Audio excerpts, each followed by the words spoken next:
Esta semana en Vaticano, el 17 de diciembre, el mundo recuerda al Papa Francisco, en el que habría sido su cumpleaños número 89. En este Vaticano repasamos la vida, el pontificado y la visión franciscana del primer Papa latinoamericano, el Papa Francisco. Todo esto y mucho más a continuación en Vaticano.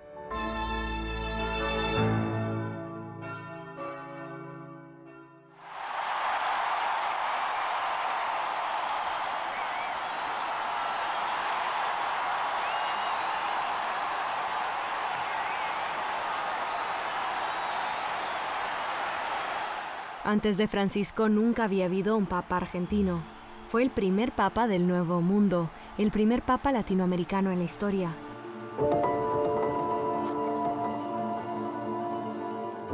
De repente, la Fumata Blanca anuncia un nombre que al principio nos sonaba italiano y de repente cobramos conciencia que era un querido amigo de muchos años, el cardenal Jorge Bergoglio, el que había sido elegido pontífice de la Iglesia Católica.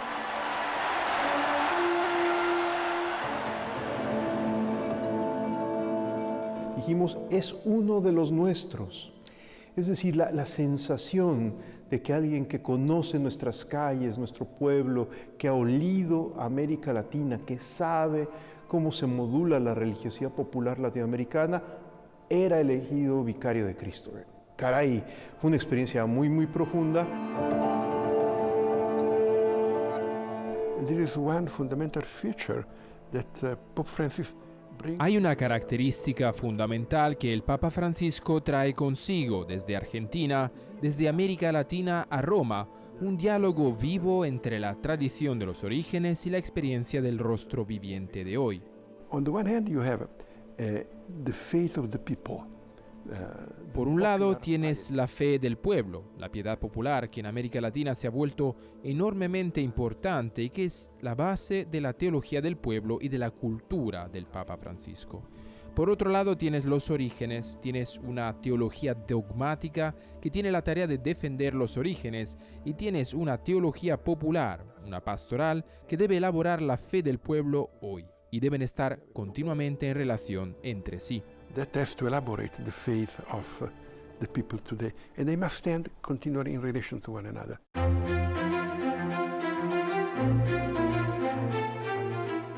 Una iglesia pobre para los pobres, pedía el Papa Francisco.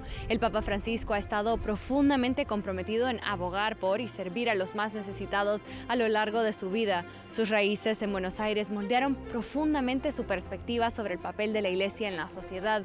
Su dedicación a brindar atención médica y apoyo a quienes lo necesitan, con baños, duchas, barbería y hasta un refugio para personas sin techo en Palacio Migliori, refleja su creencia en una iglesia que participa activamente y respalda a los pobres.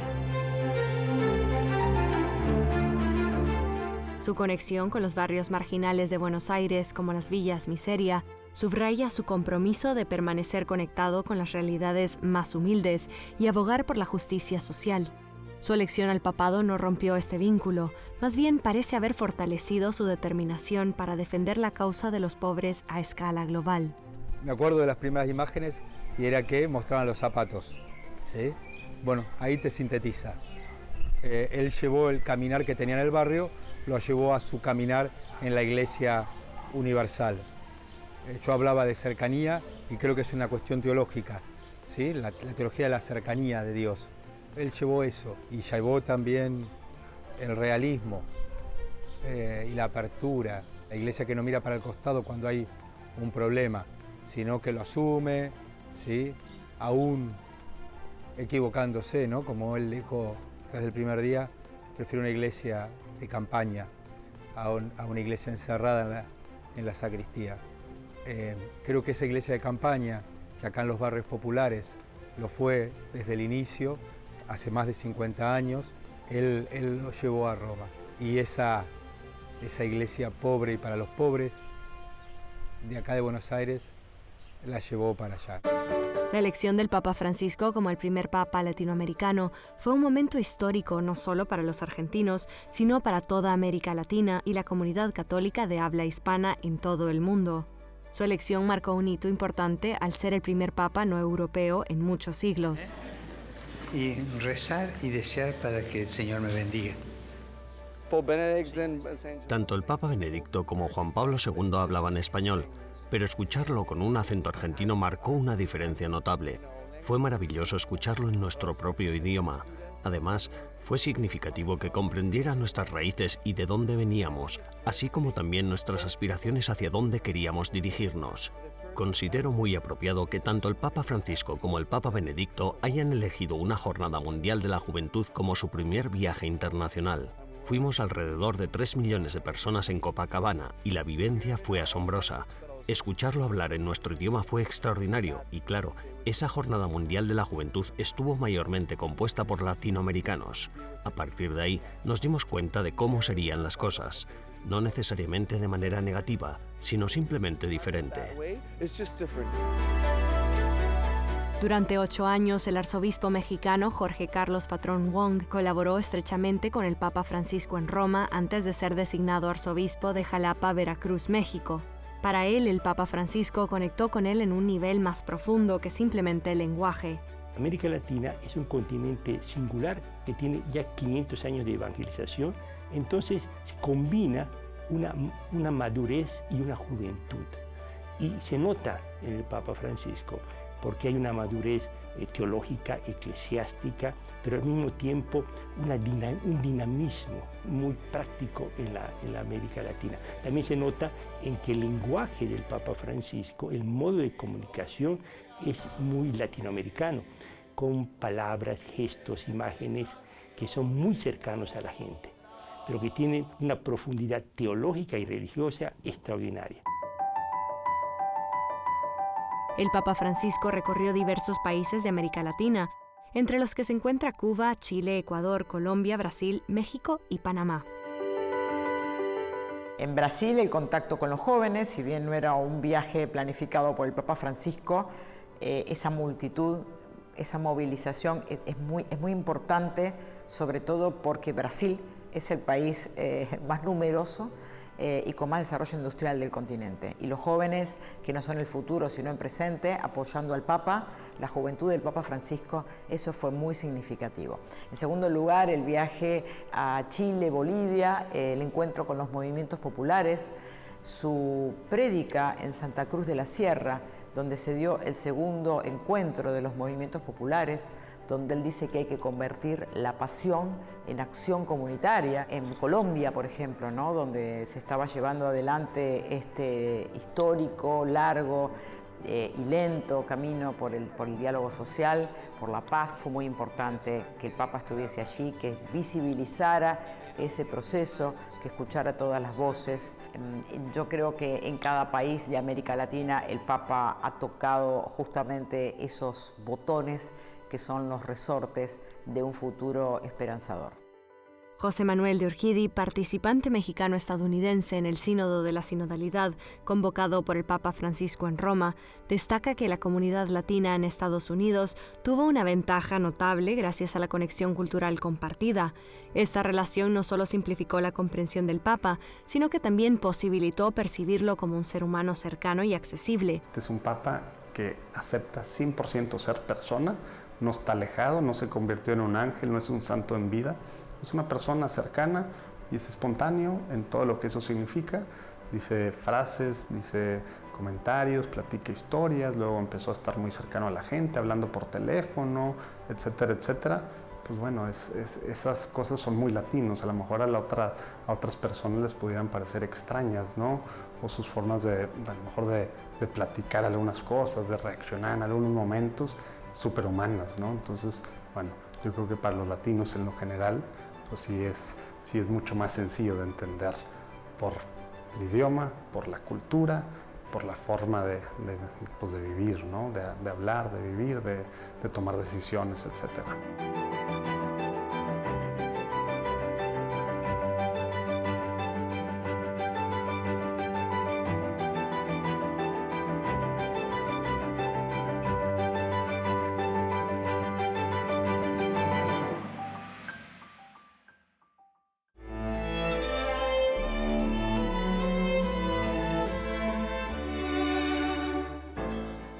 En breve exploraremos cómo el nombre Francisco se convirtió en el hilo que marcó todo el pontificado del Papa Francisco.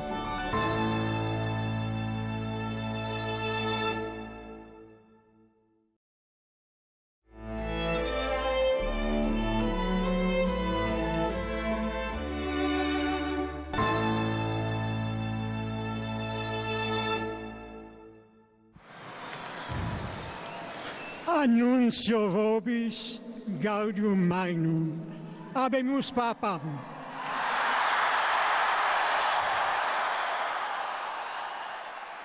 Cuando el cardenal Jorge Mario Bergoglio fue elegido papa en 2013, tomó el nombre de Francisco en honor a San Francisco de Asís. Francisco de Asís para mí es el hombre de la pobreza, el hombre de la paz, el hombre que ama y custodia la creación. Pues la selección del nombre del Papa es siempre significativa. El Papa Francisco también escogió un nombre que para él era muy significativo, que da indicios de cómo va a ser su pontificado. Así, yo creo que todo el mundo estaba muy sorprendido porque la primera vez que un Papa haya escogido el nombre de Francisco, pero claro, como franciscano estoy muy satisfecho. Hay muchas cosas que son franciscanas en la vida del Papa Francisco. Primeramente, su sencillez, su deseo de seguir a Jesús crucificado y pobre, su deseo de estar cerca de los que están sufriendo, de imitar la bondad y la cercanía de Jesús a la gente. Yo creo que el Papa Francisco realmente, a pesar de ser jesuita, tiene muchos rasgos franciscanos en su personalidad, en sus preferencias y en su estilo de vida. La influencia de San Francisco se puede ver a lo largo del pontificado del Papa Francisco. Por ejemplo, San Francisco escuchó el llamado de Dios para reconstruir su iglesia. El mismo Papa Francisco, aunque en un papel muy diferente, sintió este mismo llamado y emprendió su propia reforma de la iglesia, fomentando la sinodalidad en la toma de decisiones y llevando a cabo una nueva constitución apostólica para guiar el trabajo del Vaticano. El cardenal Sean O'Malley de Boston fue uno de los 9 cardenales que hicieron parte del C9, consejo asesor establecido por el Papa Francisco para abordar temas de reforma y gobierno dentro de la Iglesia. San Francisco en su vocación recibió esas instrucciones en la iglesia de San Damián: repara mi iglesia. Y el Papa Francisco realmente con sus reformas en la Santa Sede está cumpliendo con ese deseo de Cristo. Claro, la Iglesia siempre está llamada a reformarse, pero en su pontificado, el hecho de que se ha hecho tanto hincapié en el safeguarding, el cuidado de los menores, la formación de la comisión y todas sus reuniones con víctimas, demuestra su compromiso de empujar safeguarding en la iglesia entera. También ha habido problemas con las finanzas y él siempre ha abogado por la transparencia y para estar seguro que los recursos de la iglesia se utilizan por la misión de la iglesia y que se haga en una forma muy transparente para dar confianza al pueblo católico. Son solo 2 de las muchas reformas que él ha iniciado y que van a ser parte de su legado.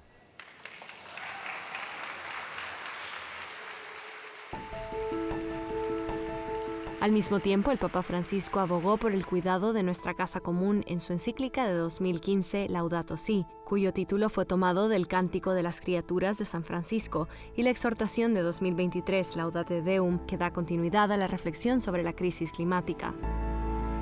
En 2020, el Papa Francisco puso un sello franciscano en su encíclica sobre la fraternidad humana y la amistad social, Fratelli Tutti, hermanos todos, firmada en Asís.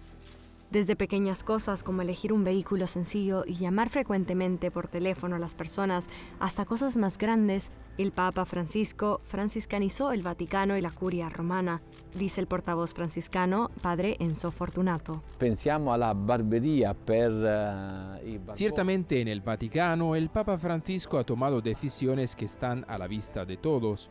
Pensemos en las barberías para las personas sin hogar, pensemos en las duchas, en los baños, en las camas para las personas que no tienen a dónde ir, que no tienen un destino. Y sus decisiones realmente comenzaron a hacer que los pobres se sintieran en casa en la iglesia, no en instalaciones separadas. Durante tantos años creamos centros Cáritas, estructuras para los vulnerables, pero Francisco, podríamos decir, los quiso con él en casa.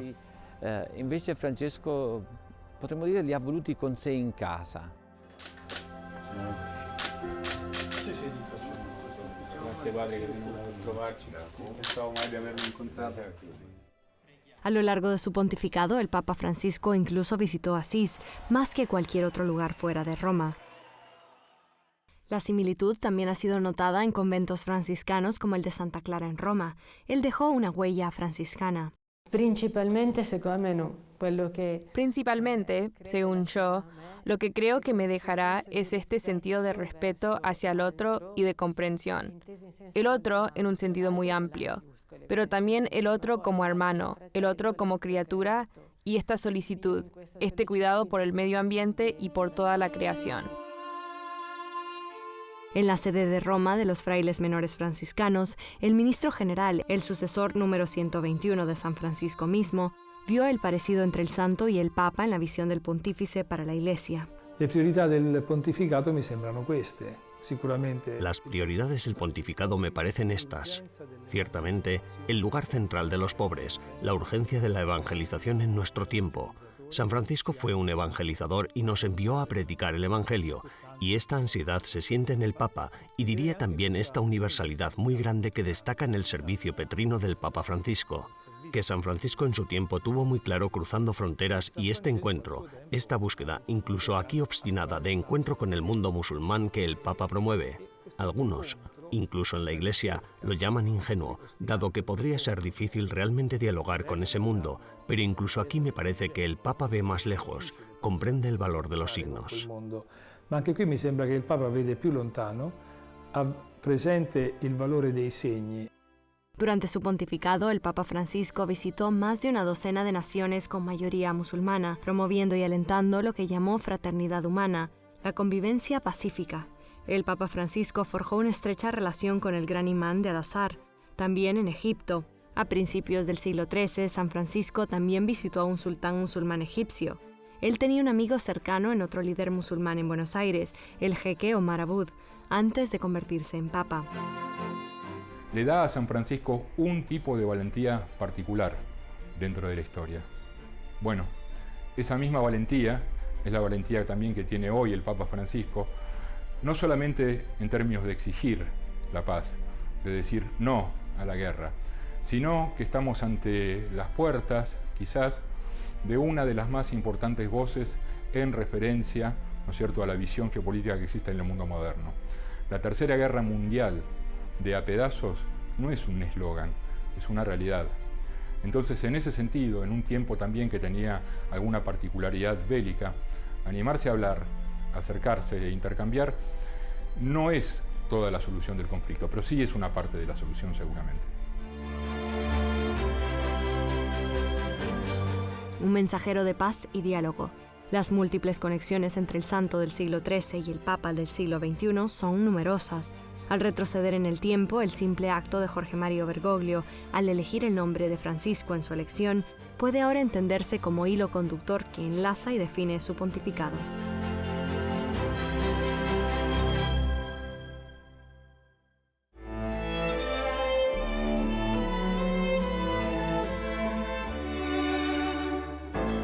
Después de la pausa veremos cómo el Papa Francisco llevó su mensaje hasta los confines de la tierra.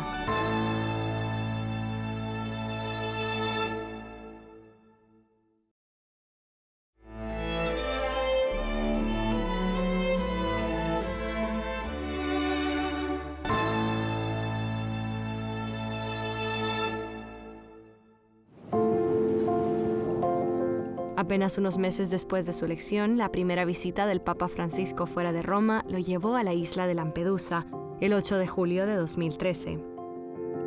Después de las peregrinaciones que se planificaron cuidadosamente durante mucho tiempo de los papados de Benedicto y Juan Pablo II, Francisco quiere estar lo antes posible en Lampedusa, entre los olvidados, los marginados y los más desafortunados.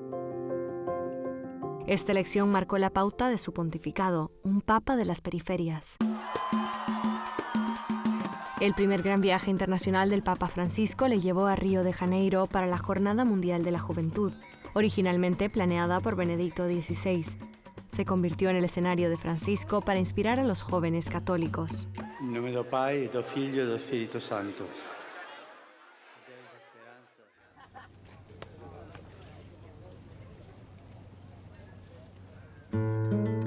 Desde Río hasta Cracovia, Panamá y Lisboa, llevó el espíritu de la Jornada Mundial de la Juventud por todo el mundo.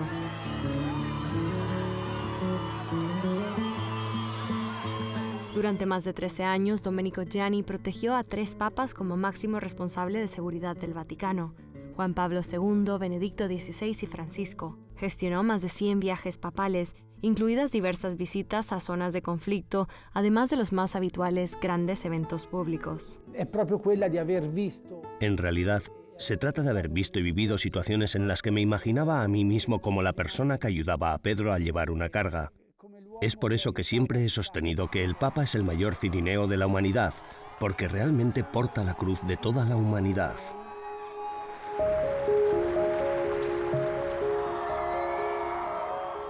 En casi 50 viajes internacionales por 65 países, se enfrentó de lleno a las heridas de la humanidad. En 2016 hizo historia en Armenia al condenar firmemente el genocidio armenio, a pesar de las advertencias del presidente turco. Pero el miedo nunca lo detuvo. Viajó a África 4 veces con un mensaje claro: la paz. Denunció la violencia, el comercio de armas y el auge del terrorismo islamista. Criticó al mundo por dar la espalda al sufrimiento de África. Y por primera vez en la historia de la Iglesia, un papa inauguró un año santo fuera de Roma, en uno de los lugares más pobres de la tierra. El extraordinario Jubileo de la Misericordia comenzó en la Catedral de Bangui, con la apertura de una pequeña puerta santa de madera. En 2015, el Santo Padre visitó Estados Unidos. Ahí, entre otras muchas cosas, se reunió con víctimas de abuso y prometió actuar. Dios llora. Los crímenes y pecados de los abusos sexuales a menores no pueden ser mantenidos en secreto por más tiempo. Me comprometo a la celosa vigilancia de la Iglesia para proteger a los menores y prometo que todos los responsables rendirán cuenta. A lo largo de su pontificado, Francisco ha viajado por todos los continentes. En su autobiografía de 2025, Francisco recuerda que el viaje más peligroso fue el que realizó en Irak en 2021. El corresponsal de EWTN en el Vaticano, Colin Flynn, viajó en ese vuelo con el Papa y fue testigo directo de lo que una misión de alto riesgo a una nación que aún se recuperaba de la guerra suponía. Nos dijeron que solo para proteger al Santo Padre, allí había hasta 10.000 soldados y personal de seguridad. Y creo que es verdad, porque vimos a los 10.000. Había soldados y gente armada por todas partes. Tras la larga pausa provocada por el COVID-19, Irak fue el primer destino de la renovada misión global del Papa Francisco. Ningún papa había pisado nunca ese país, ni siquiera Juan Pablo II, a pesar de sus más de 100 viajes internacionales. Fue un viaje a una tierra de guerra, violencia y sufrimiento, donde Francisco acudió para transmitir el sencillo pero poderoso mensaje de la esperanza. Viajó a lugares donde ningún papa había ido antes, de Irak a Myanmar, de los Emiratos Árabes Unidos a Macedonia del Norte, de Sudán del Sur a Bahrein, países donde los católicos son una pequeña minoría. Luego, en agosto de 2023, volvió a hacer historia al convertirse en el primer papa en pisar Mongolia, una vasta extensión de tierra situada entre Rusia y China. En medio de sus enormes estepas se produjo un momento que sorprendió a muchos. El Papa Francisco abrazó a 2 obispos de Hong Kong, dedicando un inesperado saludo a los católicos chinos, algunos de los cuales arriesgaron todo para estar ahí. Asia se convirtió en una frontera clave en el papado de Francisco. Visitó el continente más que ningún otro papa antes que él.